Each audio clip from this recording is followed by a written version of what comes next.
ख़तरनाक बीमारियों से बचाव का वजीफ़ा।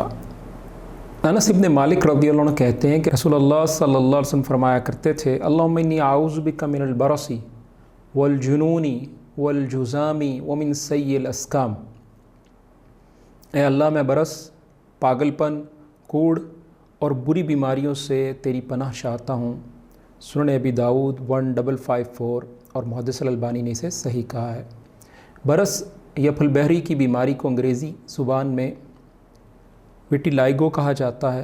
अमूमी तौर पर इस मरज़ की इब्तदा एक छोटे से सफ़ेद धब्बे से होती है, लेकिन बाद में ये धब्बा आहिस्ता आहिस्ता जिस्म के किसी ख़ास हिस्से पर, ये सारे जिस्म पर फैलना शुरू हो जाता है।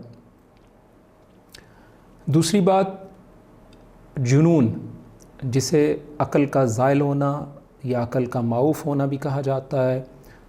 उर्दू में पागलपन का लफ्ज़ इसके लिए इस्तेमाल किया जाता है। तो मेंटल इलनेस की जितनी शदीद सूरतें हैं वो सब इसमें शामिल हैं। तीसरी बात, जुज़ाम, लेप्रोसी, जिसको आम ज़ुबान में कोढ़ कहा जाता है। कोढ़ के मर्ज़ में मरीज़ का जिस्म गलना शुरू हो जाता है, जिस्म में पीप पड़ जाती है और साथ ही इंसान का गोश्त टूट टूट कर नीचे गिरने लगता है। और फिर आपने फरमाया मिन सय्यिल अस्काम, यानी हर तरह की बुरी और ख़तरनाक बीमारी से अल्लाह के रसूल सल्लल्लाहु अलैहि वसल्लम ने पनाह तलब की। तो इसके अलावा दीगर जो बुरी तकलीफ़ें और ख़तरनाक बीमारियां, उनमें फॉलिज है, सरतान यानी कैंसर है, एड्स वगैरह, अल्लाह ताला हम सबको महफूज रखें। तो रसूलुल्लाह सल्लल्लाहु अलैहि वसल्लम ने मुतलक तौर पर ये आप सल्लल्लाहु अलैहि वसल्लम सारी बीमारियों से पनाह नहीं मांगी। इसकी वजह यह भी हो सकती है कि कुछ बीमारियों की तकलीफ़ कम होती है और उस बीमारी पर जब अल्लाह का बंदा मुसलमान सब्र करता है तो उस बीमारी पर सब्र करने की वजह से जो अजर मिलता है वो बहुत ज़्यादा होता है।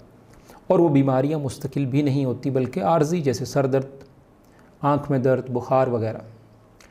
लेकिन रसूलुल्लाह सल्लल्लाहु अलैहि वसल्लम ने ख़तरनाक और बुरी बीमारियों से और मुसलसल तकलीफ़ देने वाली बीमारियों से पनाह मांगी है, क्योंकि आप सल्लल्लाहु अलैहि वसल्लम ने ये जो पनाह मांगी है इसकी वजह ये हो सकती है कि इंसान बज़ात ख़ुद बुरी या ख़तरनाक बीमारी या मुसलसल रहने वाली बीमारी से ख़ुद भी तंग आ जाता है, उसके दोस्त अहबाब उससे दूर हो जाते हैं, इलाज मुआलजा मुश्किल हो जाता है, उसकी इयादत के लिए लोग नहीं आते और इंसान शदीद तकलीफ़ और बेज़ारी महसूस करता है। तो अल्लाह रब्बुल आलमीन मुझे और आपको इन तमाम बीमारियों से, तमाम ख़तरनाक बीमारियों से और तमाम मूज़ी बीमारियों से मुझे और आपको अल्लाह ताला महफूज रखें।